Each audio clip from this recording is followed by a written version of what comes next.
dobry. Cześć. Witamy Was w dniu drugim. Wyspaliśmy się do godziny 12 i zaczynamy nasz dzień od pójścia na boost. Jeszcze nie ma 12. No dobra. W każdym razie ludzie już szmacają od rana na sali. My niestety trochę przyspaliśmy. Jeszcze trzeba było zgrać materiał. I co? Zabierzemy Was ze sobą na boosta, a potem dalej się zobaczy. Czym są sesje The Boost? W tym roku, a właściwie w tamtym roku, czyli Fair Play Dance Camp 2016, wystartowaliśmy z sesjami Fair Play Academy The Boost Session.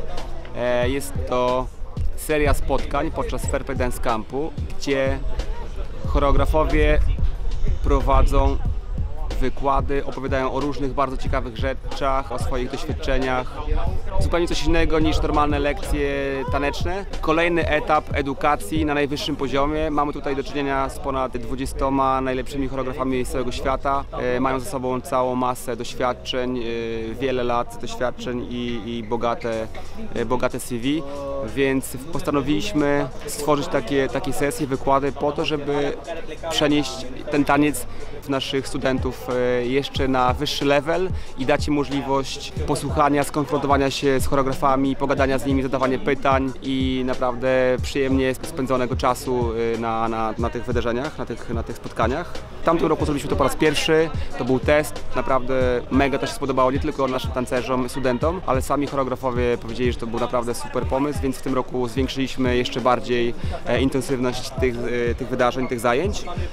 No i nadaliśmy temu nazwę Fair Play Academy The Boost Session, jako że to jest mega dopalacz dla każdego tancerza, żeby po prostu podnieść swój level w tańcu i w wiedzy na temat tańca. A Fair Play Academy dlatego, ponieważ stworzyliśmy platformę edukacyjną Fair Play Academy, gdzie na razie są tutoriale tańca, ale mamy jeszcze wielkie plany, żeby zrobić coś więcej, czyli całą sesję fajnych rzeczy edukacyjnych dla tancerzy. How do you feel about the idea of including the boost session into a dance camp, and how is it beneficial to dancers?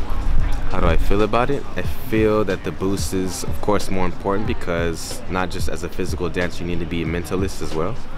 And it's important to break down in your mind what it is that you want to accomplish and what it is you want to not accomplish, to stay away from, in order to fine-tune your art that you want to do. If it's in dance, of course, it's just the physicality, the timing, the musicality, the feeling of it. There's just a lot of information that your mind needs to process first before you allow your body to do anything, because you won't operate, you're like a little baby shaking.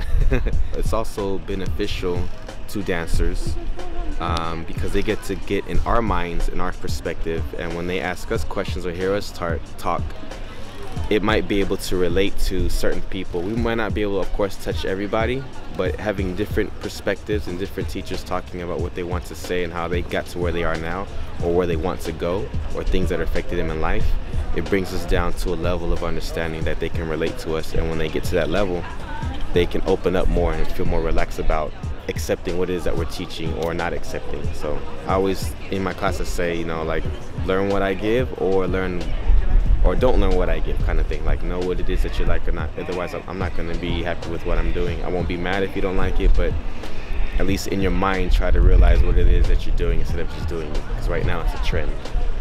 So I feel like the boost is a very good additive to the camp because it breaks away from the dance and music and just gets people to focus and just realize why they're doing this in the first place.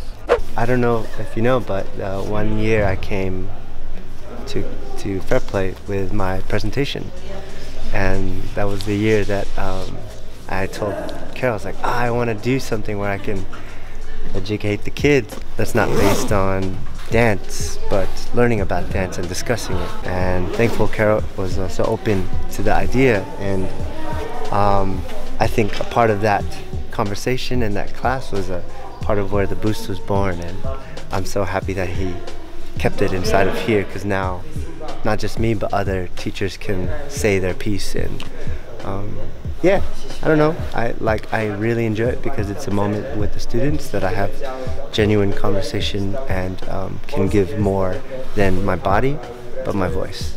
So yeah, 2 ways of education.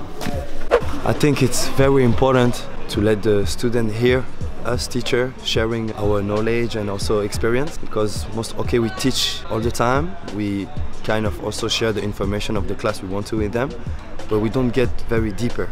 So the boost, actually, for me, it's a good opportunity to let them hear more about us and what we do, what we did also, and also to hear them talking, because we talk with some of them, but now we also let them the opportunity to exchange with us, to probably talk about their own personal stories. So for me, it's a good idea, the boost. I will definitely remember this session because it was a great one. People were connected, people were asking questions, and I also asked them questions.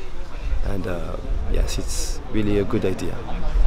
I think it's like super important actually to put it in, because in a class students only get to choreography but not the information of the teacher behind the choreography, and with a boost they actually get like 1.5 hours, or 1.5 hours to learn more about the process behind the person, you know.